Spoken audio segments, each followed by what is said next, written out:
Hello అండి. Hi, ఎలా ఉన్నారు అందరూ? సో ఈరోజు వచ్చేసి నేను మీతో సేమియా కేసరి రెసిపీ షేర్ చేసుకుంటానండి. సో ఈజీగా ఇంట్లోనే సేమియా కేసరి ఎలా చేసుకోవాలో చూసేద్దాం. సో బాండి పెట్టుకున్నా అండి. బాండి పెట్టేసుకొని ఘీ యాడ్ చేసుకుంటున్నాను. ఒక 3 to 4 టీ స్పూన్స్ ఘీ తీసుకుంటున్నాను. సో ఘీ హీట్ అయ్యాక కాజు యాడ్ చేసుకుంటున్నానండి. ఫ్రై చేసి పక్కన పెట్టేసుకోవాలి. సో కాజు యాడ్ చేసుకుంటున్నాను. ఫస్ట్ కాజు యాడ్ చేసుకున్న తర్వాత కిస్మిస్ యాడ్ చేసుకుంటున్నాను. సో రెండు ఫ్రై అయిన తర్వాత తీసి పక్కన పెట్టేసుకోవాలి.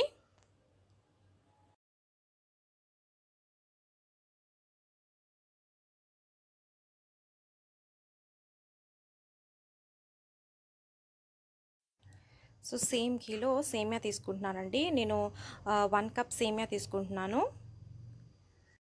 సో సేమియా గోల్డెన్ బ్రౌన్ అయ్యేదాకా మనం ఫ్రై చేసుకోవాలి.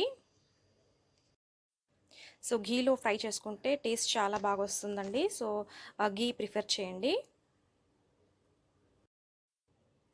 సో మన సేమియా గోల్డెన్ బ్రౌన్ వచ్చేసింది. సో సేమియా గోల్డెన్ బ్రౌన్ వచ్చిన తర్వాత వాటర్ యాడ్ చేసుకోవాలి. సో 1 కప్కి 2 కప్స్ వాటర్ యాడ్ చేసుకోవాలి. సో వాటర్ కరెక్ట్గా యాడ్ చేసుకుంటే మనకి అతుక్కోకుండా వస్తుందండి. సేమియా నీట్గా వస్తుంది, పొడి పొడిగా ఉంటుంది. సో హై ఫ్లేమ్లో ఒక 5 to 10 మినిట్స్ ఉడికించుకోవాలండి.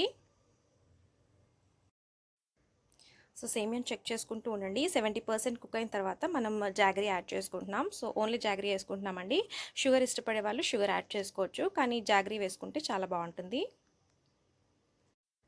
నేను 1 కప్ సేమియాకి 1/2 కప్ బెల్లం తీసుకున్నానండి. ఒకవేళ స్వీట్నెస్ ఎక్కువ ఇష్టపడే వాళ్ళు 1/2 కప్ కంటే ఎక్కువ యాడ్ చేసుకోవచ్చు. సో ఒక 4 ఇలాచి దంచేసుకొని వేసుకుంటున్నానండి. ఒకసారి అంతా బాగా మిక్స్ చేసుకోవాలి. సో మనం ఫ్రై చేసి పెట్టుకున్న కాజు అండ్ కిస్మిస్ యాడ్ చేసుకుంటున్నాను. ఇవన్నీ వేసుకుని ఒకసారి నీట్గా మిక్స్ చేసుకోవాలి.